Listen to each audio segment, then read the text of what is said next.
victory, Khyber was your last chance, after that we never let you take over or we never let you win।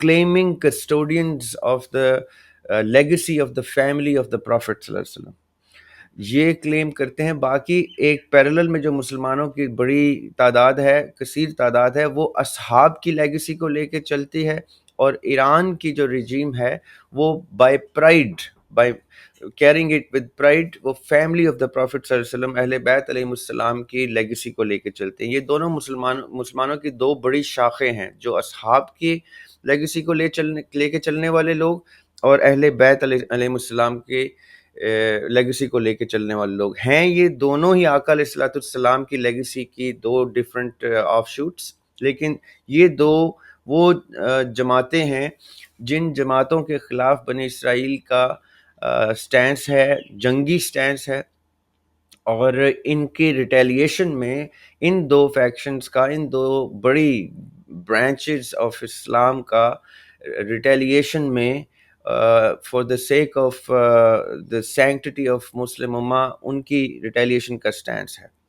اور یہ پھر کسی دن detail میں جب discuss کریں گے تو ہم وہ کانٹریکٹس بھی ڈسکس کریں گے، جب حضرت عمر رضی اللہ تعالیٰ عنہ نے جا کے ان کے ساتھ کانٹریکٹس کیے تھے، اور پھر ان کانٹریکٹس کو کس طرح سے بریچ کیا گیا ان دا لیٹر ایئرس، اینڈ اب جا کے اس کی ہمیں ریپریکشنز نظر آ رہی ہیں. اس وقت جب یہ ہو رہا تھا تو اس وقت اس کو وہ کہتے ہیں نا stitch in time saves nine, وہ اس وقت اسٹچ ان ٹائم نہیں ہوا، تو اب جو ہے وہ سٹچز ہی سٹچز لگانے پڑ رہے ہیں.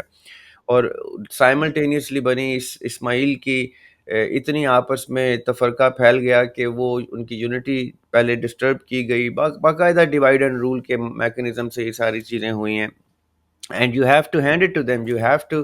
دیکھیں چیس پلیئرز، آپ بھی ماشاءاللہ چیس کھیلتے ہیں، چیس پلیئرز کی جو خوبصورتی ہوتی ہے، جو ان کو سکھائی جاتی ہے، اسپورٹ جو ان کو سکھاتی ہے، وہ اسپورٹس مین اسپرٹ سب سے پہلے سکھاتی ہے. یہاں تک کہ جب آپ چیس، اب تو مجھے نہیں پتا لوگ کیسے کرتے ہیں، ہمارے زمانے میں چیس کی ایک ڈائری ہوتی تھی، دونوں پلیئرز اپنی اپنی ڈائری رکھتے تھے، اس میں ایک موو چلتے تھے تو وہ موو لکھتے تھے، اپنی بھی لکھتے تھے، اپوننٹ کی بھی لکھتے تھے، تاکہ دوبارہ وہ کبھی آپ وہ گیم ایز از پلے کر کے دیکھ سکیں.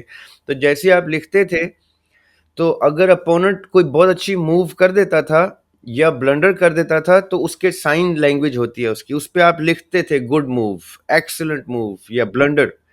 یعنی آپ اس گیم کے دوران بھی اپنے اپوننٹ کو اکنالج کرتے ہیں کہ اس نے اچھی موو چلی یا بری چلی یا کیا کیا.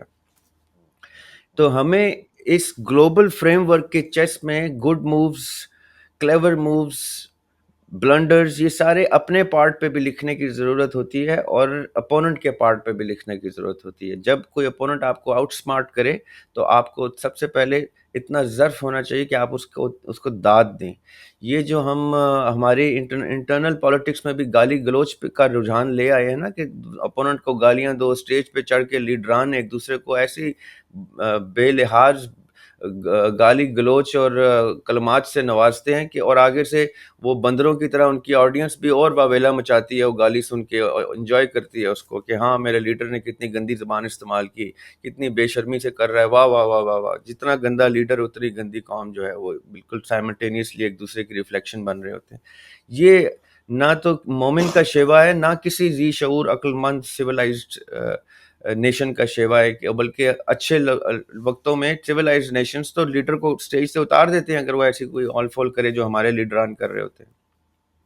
اینی وے، تو نوبت یہاں تک آ چکی ہے، زوال اس زوال پذیر ہو چکے ہیں، بنی نو انسان کلیکٹیولی زوال پذیر اتنا ہو چکا ہے کہ نیتن یاہو بھی جہاں غلط ہے، اس کی قوم اس کو ادھر سے نہیں اتار رہی، اور سائملٹینیسلی مسلمان لیڈران اور مسلمان حکمران مختلف ریاستوں کے جہاں غلط ہیں، وہ قوم سوئی ہوئی ہے، وہ کچھ بھی نہیں کرتی اس بارے میں. لیکن یہ سارا پریٹیکس میں نے کیوں بلڈ کیا ہے، just to come to the answer. سورہ بقرہ کی آیت ہے 78 یا 79، اس میں اللہ تعالیٰ کہتے ہیں کہ یہود اور نصارہ نے اپنی آسمانی کتابوں کی اوریجنل آسمانی کتابوں کے متوازی اپنی کتابیں لکھیں، اور ان کتابوں کو مذہب کا رنگ دے کے اس کی تبلیغ اور اس کی ترویج اور اس کو فلرش کیا. تو یہ متوازی مذہب بنایا یہود و نصارہ نے، اور اس کی تفسیر میں آقا علیہ السلام بھی یہی فرماتے ہیں کہ مجھے ڈر ہے کہ میری امت بھی ایسے ہی کرے گی. تو میں ذاتی طور پہ to come to the answer to your question, ذاتی طور پہ میں یہ سمجھتا ہوں کہ جس طرح یہود مت نہیں رہی، اصل میں موسوی شریعت کے پیرلل ایک متوازی مذہب زائنسٹ نے بھی بنایا اور آرتھوڈاکس جوز نے بھی ایک پیرلل مذہب بھی بنایا، اوریجنل مذہب کو ترک کر دیا. اسی طرح کرسچنز نے بھی کیا، چاہے وہ کیتھلکس ہو یا پروٹسٹنٹس ہو یا اور کوئی ان کی شاخ ہو، اور اسی طرح مسلمانوں نے بھی کیا، چاہے وہ اہل تشیع ہوں یا اہل سنت ہوں یا جو بھی ان کے ڈفرینٹ برانچز بن چکی ہیں. میں تو ان سب کو متوازی مذہب کہتا ہوں، میں ان کو کبھی بھی اوریجنل مذہب نہیں کہتا، چاہے وہ موسوی امت ہو، چاہے وہ عیسوی امت ہو یا چاہے وہ مصطفی امت ہو. یہ تینوں نے اپنے اپنے مذہب سے دوری کر کے ایک متوازی پیرلل ورلڈ اسٹیبلش کیا، جس میں مٹیریلزم، کیپٹلزم اور یہ ساری چیزیں اسٹیبلش کی، دین سے دوری کی. اب ان کی آپس کی جنگ ہے یہ. اب یہ آپس میں جتنا بھی لڑیں، ان دو غلط آپس میں لڑیں تو ان میں سے یہ نہیں کہا جا سکتا کہ صحیح کون ہے، یہ کہا جا سکتا ہے کہ کم غلط کون ہے یا کون سا غلط دوسرے غلط کے اوپر ظلم کر رہا ہے. اور دو ظالم اگر اپنے اوپر ظلم کریں، کیونکہ قرآن پاک میں اللہ تعالیٰ نے ظالمون ورڈ یوز کیا ہے ان لوگوں کے لیے جو اللہ تعالیٰ کے بھیجے ہوئے انبیاء کی باتوں کو رد کر دیتے ہیں.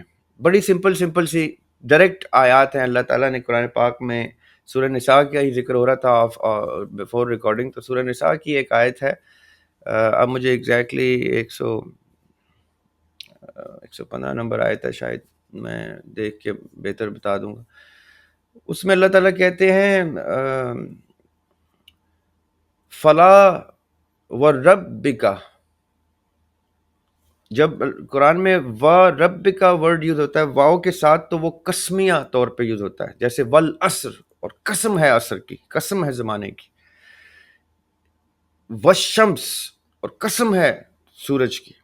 اسی طرح اس آیت میں اللہ تعالیٰ کہہ رہے ہیں فلا وربک، اور قسم ہے تمہارے رب کی، فلا وربک لا یؤمنون، کوئی مومن ہی نہیں، حتیٰ جب تک کہ یا حتیٰ کہ حتیٰ یحکموک فیما شجر بینہم، جب تک اے نبی تمہیں وہ حاکم نہ مان لیں، تمہارے ورڈ کو کمانڈ نہ مان لیں آپس کے تنازع میں، فیما شجر بینہم، آپس کے تنازع میں آقا علیہ الصلوۃ والسلام کی بات کو، سنت کو، ان کے اسوہ کو، ان کی سیرت کو، ان کے قول یعنی قرآن وحی کو، یا ان کے اس قول کو جو انہوں نے وحی سے ہٹ کے بھی بیان کیا، جب تک ہم اس کو محکمات میں نہیں ڈالتے اپنے آپسی تنازع میں بھی، فیما شجر بینہم یعنی جب آپس میں ان کا کسی قسم کا کوئی تنازع ہوتا ہے، اس میں یہ اگر ورڈ، فائنل ورڈ آقا علیہ الصلوۃ والسلام کے ورڈ کو نہیں مانتے تو اللہ تعالیٰ ان کو کہتے ہیں لا یؤمنون، ان کا ایمان ہی تسلیم نہیں کرتے. اور سورہ نساء میں ایک جگہ ہم نے پہلے بھی ڈسکس کیا تھا کہ وَمَن یُشَاقِقِ الرَّسُولَ، یشاق کہتے ہیں اپوز کرنا، شاکو ورڈ عربی میں یوز ہوا ہے اپوز کرنے کو. وَمَن یُشَاقِقِ الرَّسُولَ مِن بَعْدِ مَا تَبَيَّنَ لَهُ الْهُدَى، اور جب تم نے رسول کی بات کو اپوز کیا حق عیاں ہو جانے کے بعد، من بعد ما تبین لہ الہدا، جب ہدایت آ گئی اور تم نے نبی کی بات کو اپوز کیا، وَيَتَّبِعْ غَيْرَ سَبِيلِ الْمُؤْمِنِينَ، اور ایسی چیز کی اتباع کی، وَيَتَّبِعْ اس چیز کی اتباع کی، غیر سبیل المومنین جو مومنین کا رستہ نہیں ہے، نُوَلِّهِ مَا تَوَلَّى، تو اللہ نے تمہیں ادھر ہی موڑ دیا، اسی طرف موڑ دیا، وَنُصْلِهِ جہنم، اور پھر جہنم میں واصل کر دیا، وَسَاءَتْ مَصِيرًا، اور بہت ہی برا اینڈ ہے یہ اس آیت کے ورڈ ٹو ورڈ میں نے آپ کو ٹرانسلیشن کی ہے.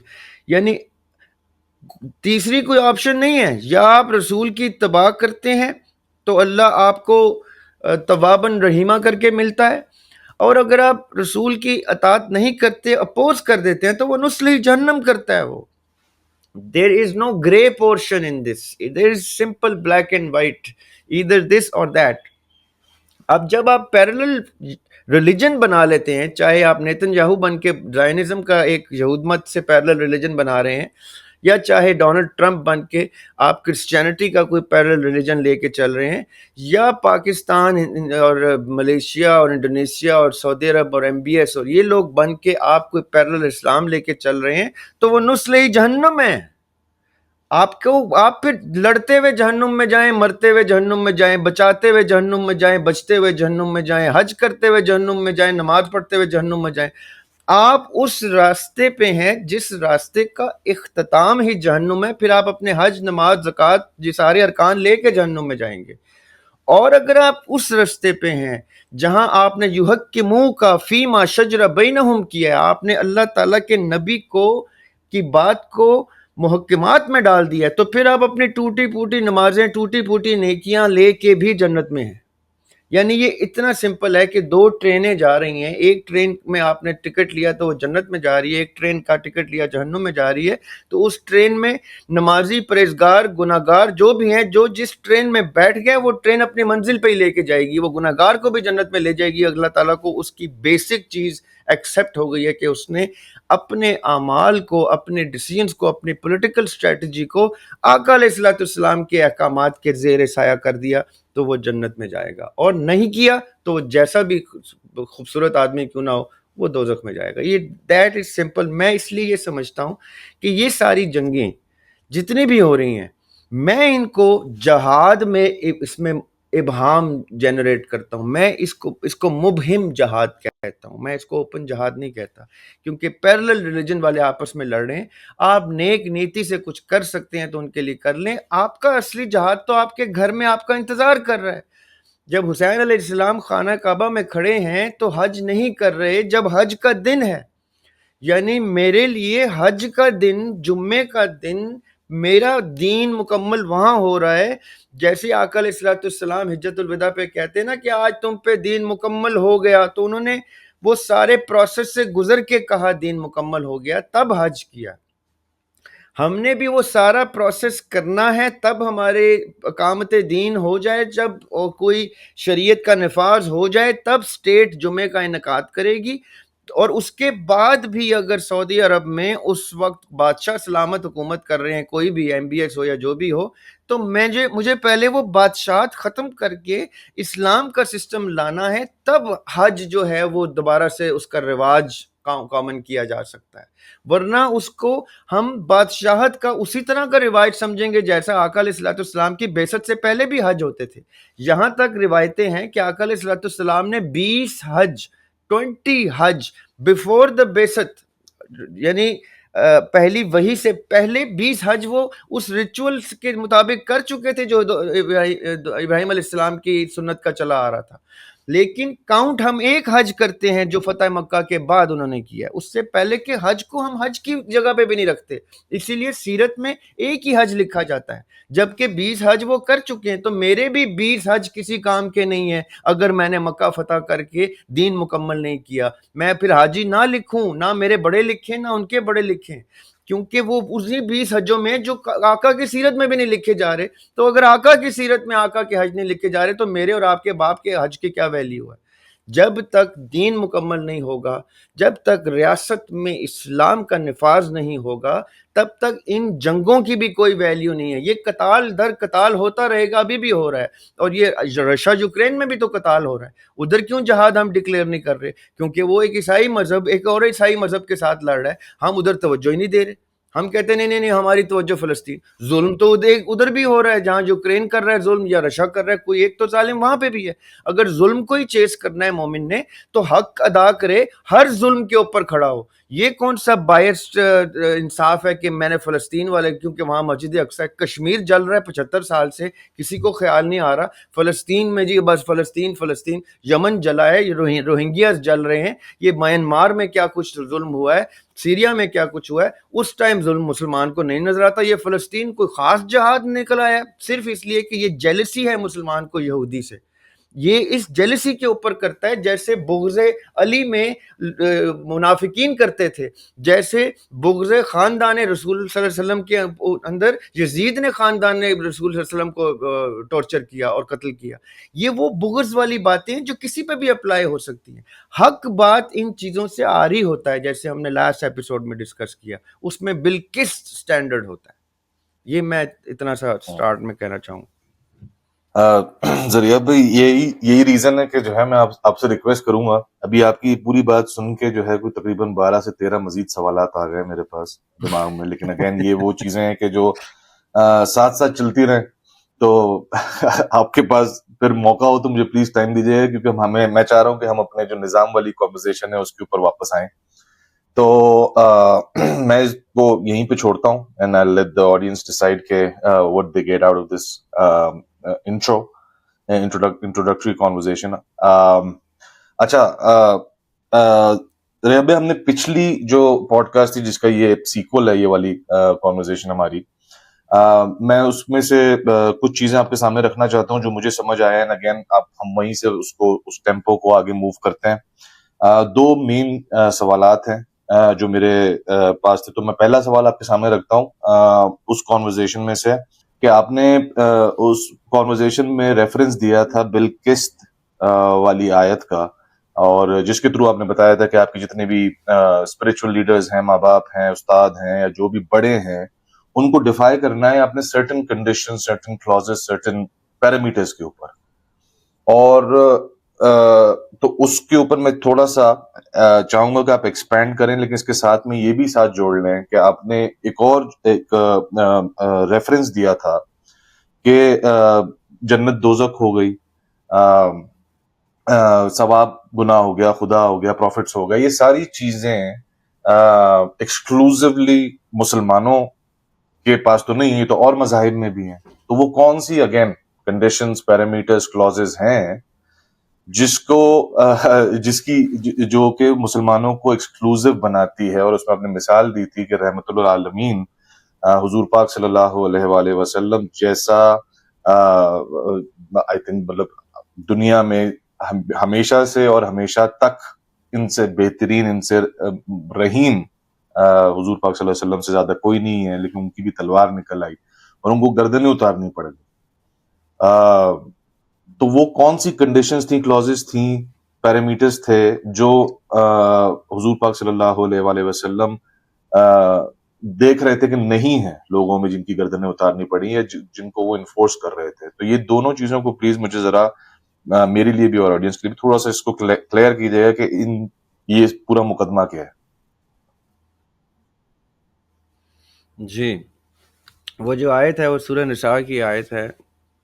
اگین سورہ نساء اصل میں بہت ہی خوبصورت اور بہت ہی جامع چیپٹر ہے قرآن پاک کا.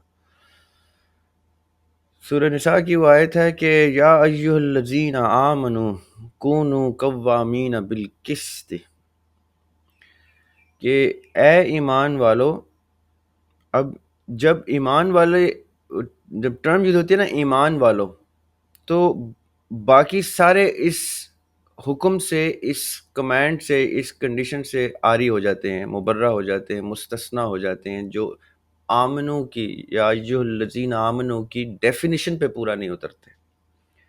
یہ قابل غور بات ہے کہ جو ایمان کی اس حالت پہ نہیں ہے کہ قرآن اس سے گفتگو کرے، تو قرآن اس سے گفتگو کرتا ہی نہیں ہے.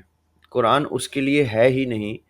یعنی قرآن اس کے لیے ہدایت کا رستہ ضرور ہو سکتا ہے کہ وہ ادھر سے ہدایت لے کے تو ایمان کی والوں کی لسٹ میں آئے پہلے، لیکن جب تک ایمان والوں کی لسٹ میں وہ نہیں آتا اس کے اوپر یہ چیزیں اپلیکیبل ہی نہیں ہوتی. جیسے ہم کسی اجتماع میں کھڑے ہو کے کہیں کہ جو 20 سال سے لے کے 50 سال تک کے لوگ ہیں وہ اس طرف آ جائیں، تو صرف وہی لوگ آئیں گے جو 20 سال سے لے کے 50 سال تک کی عمر کے ہوں گے. اور ایسے ہی اجتماع آف مسلم امہ میں کھڑے ہو کے ہم یہ کہہ دیں کہ جو اپنے آپ کو یا ایھا الذین آمنو کے آمنو کی لسٹ میں رکھتے ہیں وہ سائڈ پہ ہو جائیں، تو ایک پل کے لیے لوگ ٹھہر جائیں گے، کیونکہ ایمان والوں کی ڈیفینیشن میں آنے کے لیے جو پری ریکوزٹس ہیں وہ ہم پورے نہیں کرتے، ہمارے بڑے بھی پورے نہیں کرتے. پچھلی 10 جنریشنز کم از کم 50 جنریشنز پوری نہیں کرتی. ہاں وہ یہ ضرور کہتے کہتے مر جاتے ہیں کہ ہم کوشش کر رہے ہیں، ہم کوشش کر رہے ہیں، ہم کلوزسٹ جانا چاہ رہے ہیں، ہم کلوزسٹ جانا چاہ رہے ہیں. تو جب آپ کوشش کر رہے ہیں، جب آپ اب میں لاہور جانے کی کوشش کر رہا ہوں اسلام آباد سے، تو مجھے یہ نہیں کہنا چاہیے کہ میں لاہور میں ہوں، مجھے یہ کہنا چاہیے کہ میں لاہور کے رستے میں ہوں. اب اگر میں اس رستے میں مر جاتا ہوں تو یہ کہا جائے گا کہ یہ لاہور کے رستے میں مر گیا. میں کبھی بھی اس شخص سے افضل نہیں ہو سکتا جو آلریڈی لاہور پہنچ چکا ہے. میں اسی طرح ایمان والوں کی لسٹ میں اگر آیا نہیں ہوں، رستے میں ہوں، تو یہ اس کا جج پھر اللہ تعالیٰ ہے کہ وہ مجھے اس کی میری نیت کی خلوص کی کیا گریڈز دیتا ہے. میں اس میں فال نہیں کرتا اپنے شعور کے مطابق جس میں میں اس کنڈیشن پہ پورا اتر گیا. اب میں یہ کیوں کہہ رہا ہوں؟ جب ہم یہ بات کرتے ہیں نا باسط بھائی کہ ایمان والوں کے اوپر کیا کیا چیزیں لاگو ہوتی ہیں، تو ایسی آیات پڑھتے ہی پتہ چل جاتا ہے کہ میرے اوپر یہ آیت جو ہے اس طرح سے اپلیکیبل نہیں ہو رہی، کیونکہ مجھے پتہ ہے میں عمل میں نہیں لا سکوں گا فلاں فلاں چیز کو، میں لا ہی نہیں سکتا ہوں امیڈیٹلی. میں یہ سوچ سکتا ہوں کہ میں آج سے کوشش کرنا شروع کروں، میں یہ کہہ ہی نہیں سکتا. حضرت عمر رضی اللہ عنہ کا ذکر ہم پہلے بھی کر رہے تھے، تو جب آقا علیہ الصلوۃ والسلام نے پہلی دفعہ ان کو یہ بات بولی کہ اے ایمان والو، تم میں سے کوئی شخص اس وقت تک مومن ہی نہیں جب تک اس کو اپنے ماں باپ سے بڑھ کے میرے آقا علیہ الصلوۃ والسلام کی ہستی عزیز نہیں ہے. تو حضرت عمر رضی اللہ عنہ نے کہا پھر تو رسول اللہ پھر تو میں مومن ہی نہیں ہوں ابھی. And he went home, he spoke with his parents کہ مجھے آپ سے بھی بڑھ کے محبت کرنی ہے اور عزیز اور معتبر رکھنا ہے آقا علیہ الصلوۃ والسلام کو. Then he comes back after a day and then he says to the prophet کہ آج میں اس لسٹ میں آ رہا ہوں. یہ ہوتا ہے ظرف کسی انسان کا کہ وہ اپنی شناخت کرتے ہوئے انصاف، بگننگ انصاف کہاں سے ہوتی ہے، اس انصاف کے بگننگ کہاں سے ہوتی ہے کہ اپنے آپ سے تو جھوٹ نہ بولے نا شخص، باقی کسی سے تو وہ سیکنڈ ڈگری اور تھرڈ ڈگری پہ آئیں گے آپ. ہم پہلی اولین سطح پہ ہی اپنے آپ سے انصاف نہیں کرتے اور اپنے آپ کو مومنین کی لسٹ میں ڈال کے بیٹھے ہوتے ہیں، مسلمان سمجھ کے بیٹھے ہوتے ہیں. جب تک آپ ڈیفینیشن پہ پورے نہیں اترتے، آپ اس ڈیفینیشن کی اہلیت نہیں رکھتے، آپ اس کے اہل نہیں ہیں کہ آپ اس ڈیفینیشن کو اپنے ماتھے پہ کوئی لیبل کی طرح سے سجائیں. جیسے میں نے پہلے کہا کہ سورہ بقرہ کے مطابق بھی متوازی مذاہب کے لوگ جب اپنے آپ کو مسلمان کہنا شروع کر دیں یا عیسائی کہنا شروع کر دیں یا یہودی کہنا شروع کر دیں، تو باشعور شخص اس چیز کو تسلیم نہیں کرتا. وہ کہتا ہے جتنا مرضی کہتے رہو، مجھے تو پتا ہے نا کہ تم اس ڈیفینیشن پہ پورے نہیں اترتے. یہ ہے انصاف، یہ ہے انصاف کا تقاضا. پھر آپ نے ذکر کیا، میں یہ کیوں گفتگو کر رہا ہوں، کیونکہ آپ نے ذکر کیا آقا علیہ الصلوۃ والسلام کی اس صفت کا جس صفت کو ہم رحمت للعالمین کہتے ہیں. قرآن نے کہا، آقا علیہ الصلوۃ والسلام کو ریفر کیا، وما ارسلناک الا رحمت للعالمین، اور ہم نے آپ کو اور کسی چیز کے لیے نہیں بلکہ رحمت تمام عالمین کے لیے، اس کے لیے بھیجا. اب عالمین کیا ہے پہلے یہ سمجھنے کی ضرورت ہے. ہم نے over the past few chapters عالم ارواح کو بھی کبھی ہلکا ہلکا ٹچ کیا، ڈسکس کیا، عالم برزخ کو بھی ڈسکس کیا، عالم اسباب کو بھی کیا، اور کسی جگہ عالم رویا کو بھی ڈسکس کیا جو ہماری خواب کی زندگی ہوتی ہے. اس طرح کے بہت سی لیئرز ہوتی ہیں جہاں جہاں ہم کسی نہ کسی صورت میں ہر وقت موجود ہوتے ہیں. یہ میں ریپیٹ کرتا ہوں، ہمیں یہ لگتا ہے کہ ہماری یہ زندگی شروع ہوتی ہے ہماری یہاں کی پیدائش سے، حالانکہ ایسا نہیں ہے. ہماری اس پیدائش سے پہلے قرآن پاک ایک ڈیٹیل ہمیں بتاتا ہے کہ ہم لوگ پہلے کہیں موجود تھے، وہاں ہم کچھ بڑے سیریس لیول کی ڈسکشنز اور کمٹمنٹس اور کانٹریکٹس اور کووننٹس اور ان چیزوں میں مصروف تھے، اور ہمارے سامنے بہت ہی سپر نیچرل قسم کے منظر نامے پیش کیے جا رہے تھے، دکھائے جا رہے تھے کہ کہاں کیا کیا ہو رہا ہے، فرشتے کیسے ہوتے ہیں، جن کیسے ہوتے ہیں، آدم علیہ السلام کا وہ سارا پروسیس کیا تھا. یہ ہم عالم ارواح میں وٹنس کر رہے تھے. پھر ہم ایک ایک کر کے عالم اسباب میں آتے ہیں، پھر یہاں سے زندگی ختم، بلکہ زندگی کے دوران ہم عالم رویا میں واپس روح کی صورت میں ٹریول کرتے ہیں، پھر مرتے ہیں، عالم برزخ دیکھتے ہیں، پھر عالم حشر دیکھیں گے، اور یہ سارا کچھ. ان تمام عالمین میں ٹائم کی مختلف ڈائمنشن میں ہم ہر وقت پائے گئے ہیں. تب بھی جب ہم اللہ سبحانہ تعالیٰ کے تصور میں تھے کن سے پہلے، جب وہ کن کہہ کے ہمیں ہمارے بدن میں، جسد میں ہماری روح کو انسرٹ کرتے ہیں اس سے پہلے ہم اللہ تعالیٰ کے تصور میں تھے. وہ جو میں شعر اکثر سناتا ہوں اپنا کہ کتنا حسین خواب تھا، کتنا حسین خواب تھا میں کن سے پیشتر، اے زندگی وہ خواب تیرے بعد ہے کہ نہیں. ہماری ایگزسٹنس اللہ کے تصور سے لے کے ایک پورا جرنی میں جگہ جگہ پائی جاتی ہے. یہ وہ عالمین ہیں جس کے لیے آقا علیہ الصلوۃ والسلام رحمت ہے. یہ وہ کل عالمین ہیں کہ جب ہم عالم تصور میں تھے تب بھی آقا ہمارے لیے رحمت تھے، جب ہم عالم ارواح میں تھے تب بھی ہمارے اوپر آقا علیہ الصلوۃ والسلام رحمت تھے، جب ہم عالم اسباب میں آئے، عالم برزخ میں، عالم حشر میں، ہم کسی بھی عالم میں جائیں، ہمارے اوپر جس رحمت کا سایہ ہے اس رحمت کا نام آقا علیہ الصلوۃ والسلام محمد مصطفیٰ صلی اللہ علیہ وآلہ وسلم ہے. یہ ہے مطلب رحمت للعالمین کا. اب جب آقا علیہ الصلوۃ والسلام کی ہستی ہر عالم پہ ہم پہ رحمت کرتی ہے تو اس میں اگر ہمیں کہیں پہ تنبیہ کرنی ہے، ہمیں کہیں پہ وارن کرنا ہے تو وہ بھی رحمت کی وجہ سے ہی کرنا ہے، ہمیں کہیں پہ ڈانٹنا ہے تو وہ بھی اس کے پیچھے بھی رحمت ہی اس عنصر ہے، ہمارا کہیں پہ سزا کا ایلیمنٹ ہے. وہ آقا علیہ الصلوۃ والسلام کے پاس ایک خاتون آتی ہیں اور وہ اپنے کسی گناہ کا ذکر کرتی ہیں تو آقا علیہ الصلوۃ والسلام چہرہ مبارک پھیر دیتے ہیں. وہ پھر دوسری طرف سے سامنے آتے ہیں، پھر گناہ کا ذکر کرتے ہیں، وہ پھر چہرہ مبارک پھیر دیتے ہیں. تیسری دفعہ کے بعد آقا علیہ الصلوۃ والسلام ان کو سزا سنا دیتے ہیں. اب سزا کے پروسیس میں کسی صحابی سے ان کے اس خاتون کے بارے میں کوئی ایسے کلمات صادر ہو جاتے ہیں جو نازیبہ ہوتے ہیں تو آقا علیہ الصلوۃ والسلام کہتے ہیں ان صحابی کو کہ اس عورت کو برا مت کہو کیونکہ تم نہیں جانتے یہ اس وقت جنت کے کس مقام پہ ہے. تو اصحاب بھی حیران ہیں کہ وہ during the process of punishment جنت میں کسی مقام پہ ہے. اس کا مطلب کیا ہوا کہ اس کی اس پنشمنٹ نے اس کے اوپر سب سے بڑی رحمت کی ہے جس کی وجہ سے وہ جنت دیکھ رہی ہے. اگر وہ پروسیس سے نہ گزرتی تو وہ جنت نہ دیکھتی. تو رحمت کئی دفعہ ایسی ویژول دکھاتی ہے کہ ہمیں لگتا ہے کہ یہ تو ظلم ہے، یہ تو تشدد ہے، یہ تو سزا ہے، یہ تو ٹارچر ہے، لیکن اصل میں اس کے پیچھے چھپی ہوئی حکمت جو ہے اس کی رحمت کو عیاں کرتی ہے. یہ باشعور شخص کو اللہ تعالیٰ فضل سے دکھاتے ہیں کہ وہ رحمت کا یہ ایسپیکٹ کیسے دیکھ پاتا ہے. یہ between the lines and omits the grey matter آپ نے یہ بلیک اینڈ وائٹ شعور کی روشنی سے دیکھنا ہوتا ہے، آئیڈینٹیفائی کرنا ہوتا ہے کہ رحمت کے کون کون سے عنصر ہیں. وہ حضرت عمر رضی اللہ عنہ کا ہی ذکر میں دوبارہ کروں گا کہ ان کے بیٹے کو سزا ملی تو وہ شہر میں نہیں تھے، وہ ٹریول میں تھے، تو ان کو پتہ چلا ان کے بیٹے کو سزا دی گئی ہے ان کی غیر موجودگی میں. تو انہوں نے بیٹے کو اونٹ پہ یا گھوڑے پہ لاد کے کہا کہ طرف بھیجو اور دوبارہ سزا دینے کا حکم دیا. تو ان کے کمپینینز نے اعتراض کیا، یعنی کوشچن کیا کہ آپ اس کو تو سزا مل چکی ہے. اب سمجھیے گا، یہ ایک دفعہ کسی ہمارے گرے لاؤنج پہ کسی ہمارے کرسچن بھائی نے کوشچن کیا تھا کہ یہ تو ظلم ہے کہ بیٹے کو سزا ایک دفعہ مل چکی ہے تو وہ دوبارہ کیوں دے رہے ہیں. تو پھر حضرت عمر رضی اللہ عنہ نے کہا کہ ہو سکتا ہے میری غیر موجودگی میں میرا بیٹا ہونے کی وجہ سے انہوں نے ہاتھ ہلکا رکھا ہو، اس لیے اس کو دوبارہ سزا ملے گی. اور half way through the process وہ فوت ہو جاتے ہیں تو جلاد رک جاتا ہے اور وہ کہتا ہے کہ وہ تو فوت ہو گئے ہیں. تو حضرت عمر کہتے ہیں سزا پوری کرو ڈیڈ باڈی کے اوپر، یہ نہ ہو کہ کہیں اس کو اب جنت میں جاتے ہوئے یہاں کی کوئی لینینس اس کے آڑے آ جائے، اس کو یہاں پہ کلین چٹ دو تاکہ وہ جنت میں جا سکے. یعنی رحمت کس رنگ سے اپنا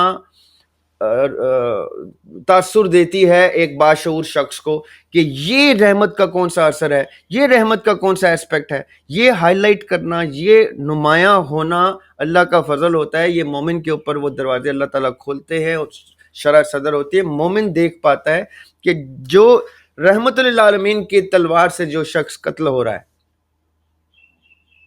رحمت للعالمین کی تلوار سے اگر کوئی شخص جنگ میں قتل ہو رہا ہے تو وہ ان بدبختوں میں سب سے خوش نصیب آدمی ہے میرے کاغذوں میں.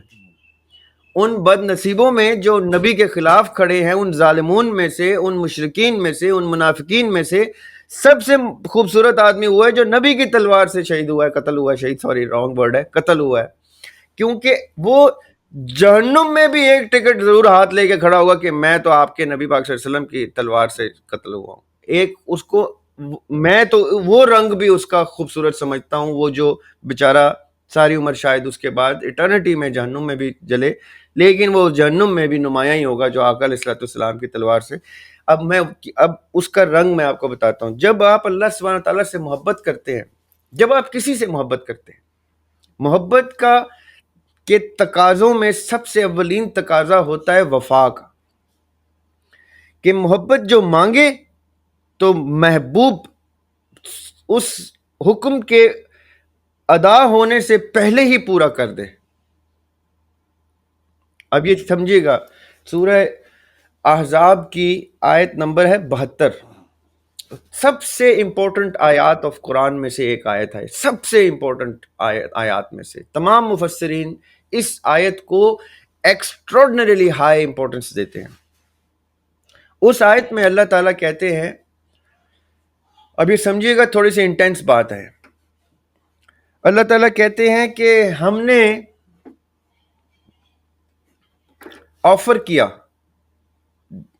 پیش کیا کہ کون ہماری امانت کو اٹھاتا ہے۔ کس کو آفر کیا؟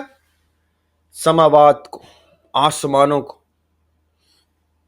ارض کو، زمین کو، والجبال، پہاڑوں کو۔ اب میں یہاں پہ آیت روکوں گا۔ اللہ تعالیٰ کسی اپنی کریٹڈ بینگ یا پروڈکٹ کو، یعنی پہاڑ یا آسمان کو یا زمین، جو اللہ تعالیٰ کی کریٹڈ چیزیں ہیں، ان سے ڈائلاگ میں ہے کہ can you take this particular امانت position of the Almighty, تو وہ تینوں انکار کر دیتے ہیں آؤٹ آف فیئر کہ ہم نہیں کر سکتے۔ یہ سمجھیے گا، یہ انکار آیا ہے، اس کی گریوٹی کو سمجھے گا کہ اللہ تعالیٰ کی آفر ریفیوز کر رہی ہے اللہ کی بینگ۔ اب میں تھوڑا سا پیچھے لے کے جاؤں گا آپ کو، سورہ بقرہ کی آیت نمبر 25-26 ہے، جس میں اللہ تعالیٰ کہہ رہے ہیں کہ میں ایک خلیفہ بنا رہا ہوں، اس کو میں فری ول دوں گا۔ تو فرشتے کیا کہہ رہے ہیں؟ یہ تو فساد کرے گا۔ اور اللہ تعالیٰ نے روم دیا ہوا ہے، لبرٹی دی ہوئی ہے کہ فرشتے ایسی کوئی بات کر سکیں۔ کس لیول کا ڈائلاگ ہے؟ اور فرشتے کہہ رہے ہیں یہ تو فساد کرے گا۔ آبجیکشن آئی، کوشچن کی صورت میں آئی، مؤدبانہ صورت میں آئی، لیکن ایک آبجیکشن سی آئی کہ یہ تو فساد کرے گا۔ آگے اللہ تعالیٰ کہہ رہے ہیں تم نہیں جانتے جو میں جانتا ہوں۔ آبجیکشن رجسٹر کرنی ہے آپ نے میری گفتگو میں ملائکہ کی، جیسے آبجیکشن رجسٹر کرنی ہے آپ نے سماوات کی، جیسے کرنی ہے ارض کی، جیسے کرنی ہے والجبال کی، اور پھر آخری آبجیکشن ہے ابلیس کی۔ جب اللہ تعالیٰ نے کہا سجدہ کر تو وہ سجدہ نہیں کرتا۔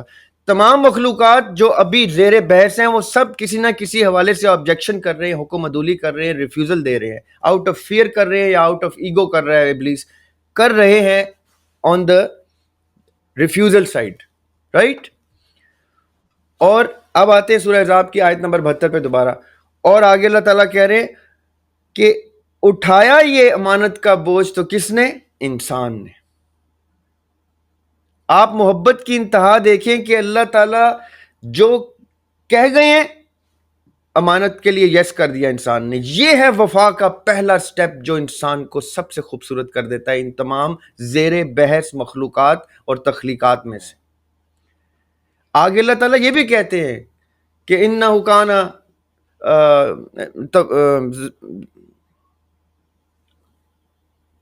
ظلومن جہولا، کہ وہ کانسیکوینسز ہی نہیں جانتا کہ اس نے کس چیز پہ وفا کا ہاتھ کھڑا کر دیا۔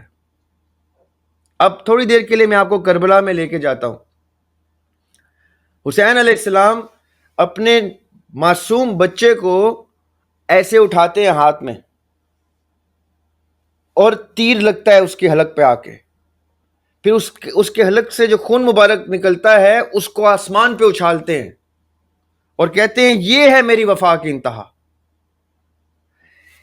یہ وہ پینیکلز آف مین ہیں، the by definition man, the by definition مومن، جو وفا کو کس رنگ سے دیکھتے ہیں؟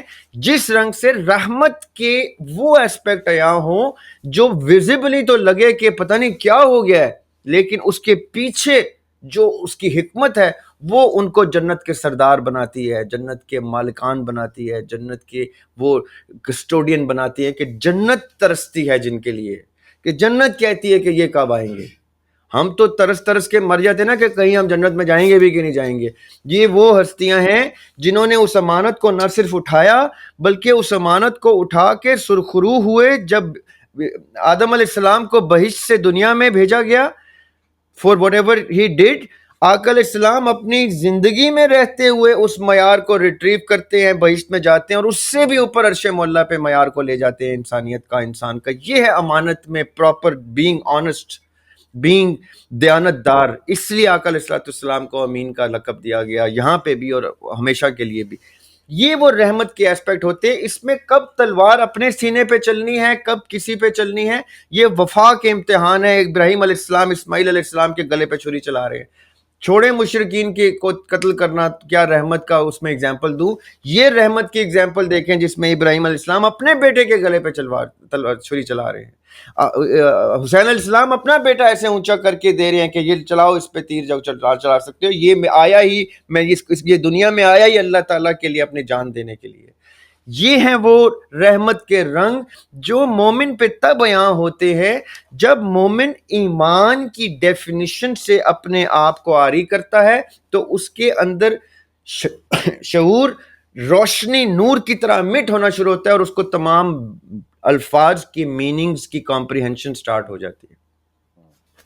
ذریعہ بھائی اس کے اندر جو ہے وہ آئی ہوپ کہ مطلب ظاہر ہے کہ لوگوں کو اس کا جو جسٹ ہے، جو ہم جس چیز کو پروپیگیٹ کر رہے ہیں، یہ کچھ حد تک کلیئر ہوئی ہو۔ میں دوسرا سوال بھی اس کے ساتھ ساتھ ہی آپ کے ایڈ کرنا چاہتا ہوں، اور پھر میں چاہتا ہوں کہ ہم اس چیز کو مزید جو ہمارا اوریجنل جو نظام کی جو ہماری ڈسکشن ہے، اگین یہ کنڈیشنز پیرامیٹرز کچھ حد تک مجھے لگتا ہے کہ کلیئر ہوئے ہیں۔ آپ نے ایک بات کی تھی اس کے جو میرا دوسرا سوال تھا پچھلی پوڈ کاسٹ سے، وہ یہ تھا کہ آپ نے خلیفہ کی کچھ حد تک کہ کیا اس کی کیا ڈیفینیشن ہے، آپ جو مجھے سمجھ آیا تھا میں اس کو پٹ اپ کر دیتا ہوں۔ آپ نے کہا جو آرمی یا آرمی چیف ہوتا ہے that is closest to what جو خلیفہ کانسیپٹ ہے دین کے اندر، اور اس میں آپ نے جس طرح مثال بھی دی تھی کہ جو جمعہ ہوتا ہے وہ اس وجہ سے واجب ہی نہیں ہوتا کہ آپ کے پاس جب تک کہ پراپر جو اسلامی نظام جب تک قائم نہیں ہوتا، اور وہ ظاہر کہ خلیفہ ہوگا تو وہ خلیفہ تو آپ کا پھر لوکل میں فار ایگزامپل پاکستان میں ہے تو پاکستان میں چلیں آپ کا خلیفہ فار ایگزامپل آتا ہے تو وہ پھر آپ کا جمعہ تو تب قائم ہوگا، واجب ہوگا۔ اور وہی کیونکہ اب ظاہر خلیفہ کانسیپٹ ایک آدمی کا ہے، یہ نہیں کہ یہاں کا خلیفہ الگ ہوگا وہاں کا خلیفہ الگ ہوگا، تو سیم گوز فور کہ یہ خلیفہ جب تک سعودی عرب کا بھی خلیفہ نہیں ہوگا ایٹ دا سیم ٹائم تو حج بھی آپ کا تب تک قائم نہیں ہو سکتا۔ تو یہ یہاں سے میں یہ چاہتا ہوں کہ ریاب بھائی ذرا وہ جو ہماری پچھلی کانورسیشن تھی یہ ذرا کانسیپٹ، کیونکہ اس وقت جو سب سے بڑی کنفیوژن ہے نا وہ اس چیز کی ہے لوگوں کے اندر کہ ریئل، اس وجہ سے میں نے پہلا سوال پیرامیٹرز کے اوپر کیا کہ ایک عام آدمی، عام مسلمان کے کیا پیرامیٹرز ہیں جو کہ ایک مسلمان، بیسک مسلمان مومن تو ایک بڑی آگے کی چیز ہے، لیکن بیسک مسلمان ہونے کے لیے اس کی کیا کنڈیشن۔ تو پہلا وہ پارٹ ہو گیا، دوسرا یہ پارٹ نظام کے لیے، ظاہر ہے کہ اس نظام کے اندر مسلمان چاہیے نا، ہمارے جیسا لوگ تو نہیں چاہیے بیسکلی، ہمارے جیسے کمزور مسلمان۔ تو اس وجہ سے میں نے پیرامیٹرز والی بات پہلے کی۔ اب یہ والا جو دوسرا نظام والا پارٹ ہے اس کو پلیز ذرا سا ایڈریس کریں کہ یہ اس میں کچھ کلیئرٹی کی ضرورت ہے۔ اچھا، پہلی بات تو یہ جو ٹرم ہے نا خلیفہ، یہ دو طریقے سے اسلام کے کانٹیکسٹ میں یوز ہوتی ہے۔ ایک ہوتا ہے خلیفۃ الارض، جو انسان اللہ تعالیٰ نے جب انسان کی تخلیق کی اور اس کو پریزنٹ کیا فرشتوں کے سامنے اپنی ایک خوبصورت مخلوق کے طور پہ، تو اس کو خلیفۃ الارض کے طور پہ ریپرزینٹیٹیو بنایا کہ یہ پوری کی پوری دنیا کا اللہ تعالیٰ کا 2IC ہے، سیکنڈ ان کمانڈ ہے۔ پوری دنیا کا. اس میں پھر درخت بھی اس کی ذمہ داری ہیں، پودے، چرند پرند، ہوا، آب و ہوا، اس کی زیر زمین اللہ تعالیٰ کی دی ہوئی نعمتیں اور باہر دی ہوئی نعمتیں، پھر انسان، انسانیت، سب کچھ سسٹم، سب کا ذمہ دار. یہ میں آپ کو بڑی سخت بات کرنے لگا ہوں کہ میں اور آپ اگر یہ سوچتے ہیں کہ چیچوں کی ملیا میں کہیں کوئی شخص ناحق مر گیا ہے اور میں اور آپ قبر میں سکون سے جائیں گے، تو یہ خام خیالی ہے. اللہ تعالیٰ نے آدم علیہ السلام کو صرف اپنے بچوں یا اپنی ذریت کے لیے نہیں بھیجا تھا، ایز خلیفۃ الارض بھیجا تھا. اللہ تعالیٰ جو ابھی ہم نے رحمت للعالمین آقا علیہ السلام کا ذکر کیا، تو ان کو پورے عالمین کے لیے رحمت، جس میں عالم ارواح بھی ہے، عالم اسباب بھی، ان سب کے لیے. ہم جن انبیاء کی سنت پہ ہیں، ان انبیاء کی سنت کے مطابق اس وقت دنیا میں کہیں کوئی جانور بھی بھوکا مر رہا ہے تو ہماری قبر ڈارک ہے، تنگ ہے، ہمارا عذاب قبر سے شروع ہو جائے گا.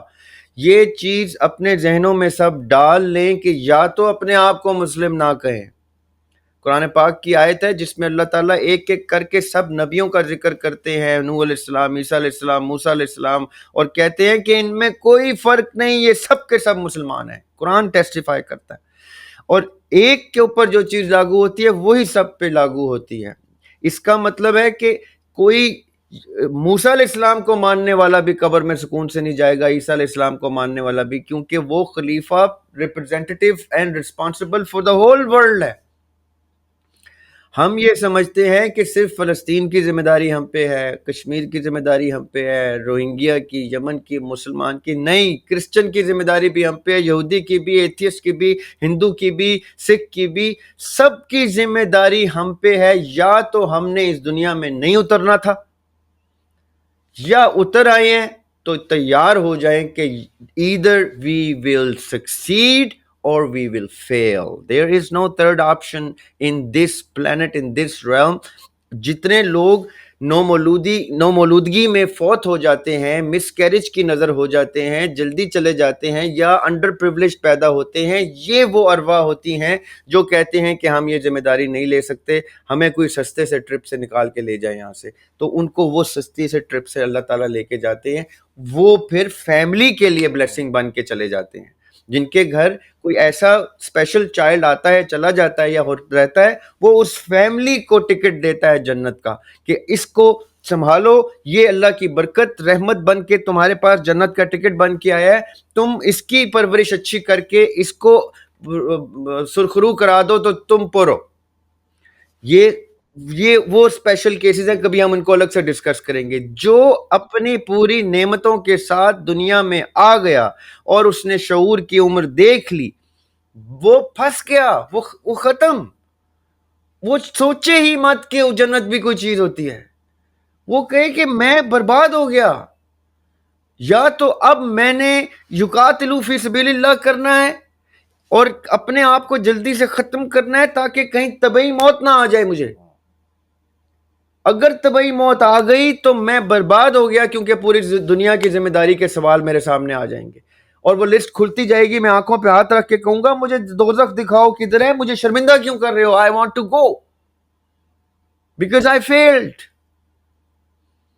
ہم نے اتنا آسان سمجھ لیا ہے کہ بس نمازیں پڑھو، روزے رکھو، وہ جو مالا جپو اور بس سو جاؤ اور صبح اٹھو اور کسی دن مر جاؤ اور کہو بچوں کو کہ سال ثواب کی دعا کرنا.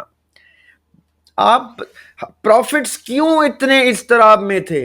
ان کو تو دنیا اور کائنات کی ساری بادشاہت عطا ہوتی تھی، وہ ہر وقت خون نکال رہے ہیں، اپنا دانت مبارک شہید ہو رہے ہیں، زخم لگ رہے ہیں، بچے مر رہے ہیں، قتل ہو رہے ہیں، بھوک دیکھ رہے ہیں، افلاس دیکھ رہے ہیں.